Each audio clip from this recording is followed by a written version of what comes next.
વાર્તા સાંભળવી છે? સરસ, મસ્ત વાર્તા માંડવાની છે. તમે બધા સાંભળજો હો. અદો પાડજો બધા. બસ કોઈ વચ્ચે ન બોલતા હો. સરસ, હાલો. આપણે વાર્તા માંડવાની છે કાચબાની. લપલપ્યો કાચબો. બરાબર. એક સરસ મજાનું મોટું તળાવ હતું. તળાવની અંદર કાચબો રહે અને તળાવના કાંઠે એક સરસ મજાનું રાણનું ઝાડ હતું. રાણ એટલે શું? તે કે એક ફળ છે. બરાબર. અને એ રાણના ઝાડ ઉપર હંસ અને હંસી રહે.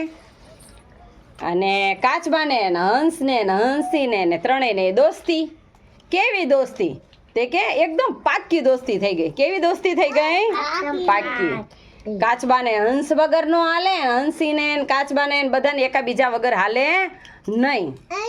અને તળાવમાંથી કાચબો બહાર આવે અને રાણના ઝાડ ઉપરથી હંસ ને હંસી બે ઉપરથી નીચે ઉતરે અને તળાવના કાંઠે ત્રણેય ભેગા થાય અને અલક મલકની વાતું કરે.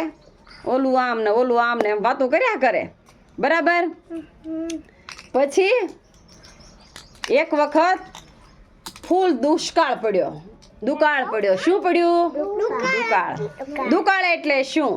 કે વરસાદ ન આવે અને નદી, નાળા, પાન, ઝાડ એ બધું સુકાઈ જાય. એને દુકાળ કહેવામાં આવે છે. બરાબર ને? તડકો પડે, જમીન ફાટી જાય, એને દુકાળ કહેવામાં આવે છે. તો એક વખત એવું જ થયું. તો છે ને નદીમાં પાણી સુકાઈ ગયું. શું સુકાઈ ગયું? પાણી. તો હવે હંસને ને હંસીને વિચાર આવ્યો ઈ કે આ નદીમાં પાણી સુકાઈ ગયું છે, આપણને પાણી વગર ચાલતું નથી, આપણને પાણી વગર ન હાલે. હંસને ને હંસીને ને કાચબાને પાણી હોય ને તો જ ઈ રહી શકે, નકર ન રહી શકે. બરાબર. તો એને એક વખત વિચાર આવ્યો ઈ કે હે હંસી, તે કે હું એ કે અહીંયા તો પાણી બધું સુકાઈ ગયું છે, હાલો ને આપણે ક્યાંક દૂર વ્યા જાવી, પાણી હોય ને ત્યાં. તે કે હાલો, પણ કે તો આપણે વયા જઈશું તો ઓલા કાચબાનું શું થશે? હે? તે કે હાલો આપણે એને મળવા જઈએ. તે કે કાચબાભાઈ, કાચબાભાઈ, કાચબાભાઈ, કાચબાભાઈ. તે કે હું એ કે અહીંયા પાણી સુકાઈ ગયું છે તળાવમાં, તો અમારે ક્યાંક દૂર દૂર વયું જવું છે. બરાબર. પાણી હોય ને ત્યાં અમારે જવું છે, અમને પાણી વગર ન હાલે. તો કાચબો કે મને પાણી વગર નથી હાલતું. બરાબર. મને પાણી વગર નથી હાલતું. એ કે તમે કે મને તમારી જોડે લઈ જાવ ને. પણ કે તને ક્યાં ઉડતા આવડે છે અમારી જેમ, અને તું થોડો કાંઈ ઉડી એકી. તે કે ઈ વાતે સાચી. તે કે એમ કરો ઈ કે એક લાકડી લઈ આવો તમે. તો હંસ અને હંસલી એક લાકડી લઈ આવ્યા. તે કે લાકડી શું કરવા લાવવાની અમારે? હે? તે કે હું વાત કરું ને સાંભળો. તે કે હું લાકડીના બે છેડે ચાંચથી તમારે લાકડી પકડી રાખવાની છે. હું પકડી રાખવાનું છે? લાકડી તમારી ચાંચ વડે પકડી રાખજો અને વચ્ચે જે જગ્યા આવે ને ત્યાં હું મોઢું ફીટ કરીને અને બેસી જઈશ. આમ જો મારી વાત તમે સાંભળજો કાચબાભાઈ. તે કે હું તમને છે ને બોલવાની બહુ ટેવ છે.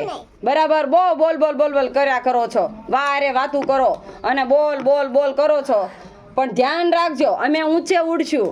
બરાબર. બે લાકડીના છેડે અમે પકડી રાખશું, તમારે વચ્ચે લાકડી પકડી રાખવાની છે મોઢા દ્વારા, અને જો બોલશો તો તમે પડી જશો. બરાબર. અને તમે ભ્રામ રમી જશે તમારા. હા, એટલે તમે કાંઈ બોલતા નહીં. તે કે કાંઈ વાંધો નહીં, તમે લાકડી તો લઈ આવો. લાકડી લઈ આવ્યા. પછી બે છેડે લાકડીના બે છેડે ચાંચથી હંસને હંસીએ લાકડી પકડી અને વચ્ચે કાચબાભાઈ મોઢુંથી પકડી. પછી તો હંસને હંસી બે ફર ફર ફર ફર ફર ફર ફર ફર કરતા ઉડી ગયા. પછી છે ને એવું બન્યું, તો એક ગામ આવ્યું મોટા હુરકા જેવું. મોટા સુરકા જેવું એક ગામ આવ્યું. તે પછી છે ને તે ગામ આવ્યું ને તો બધા ગામના લોકો એમને જોઈને એમાં દાંત કાઢે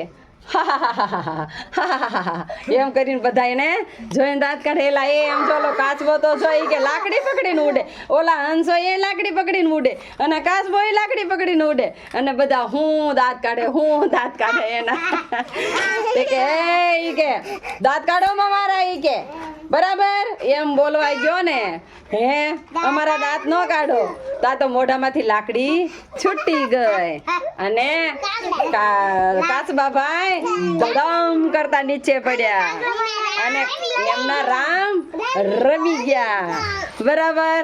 એટલે છે ને બહુ વાતું નહીં કરવાની. તમે આ વાર્તા માંડો છો પણ બહુ બધાય વાતું કરી. હું વાર્તા માંડું છું ને તો શાંતિથી સાંભળવાની હોય અને વાર્તા તમને મજા આવી ને સાંભળવાની. હવે હું પ્રશ્ન પૂછું તમારે જવાબ દેવાના છે. તળાવમાં કોણ રહેતું હતું? રાણના ઝાડ ઉપર કોણ રહેતું હતું? અને શું સુકાઈ ગયું તું? પાણી. બીજું ઝાડ પાન સુકાઈ ગયું તું ને. હા. લાકડી કોણ લેવાઈ ગયું તું? હંસી. અને બે લાકડીના છેડે કોણે પકડી રાખ્યું તું? વચ્ચે કોણ હતું? કોને બોલવાની બહુ ટેવ હતી? કોણ આકાશમાં ઉડ્યું? હંસી અને કાચબો. અને કોણ દાંત કાઢતું તું એના? ગામના લોકો. બરાબર ને. તો તમને વાર્તા મજા આવી? સરસ. લો ખાધું પીધું?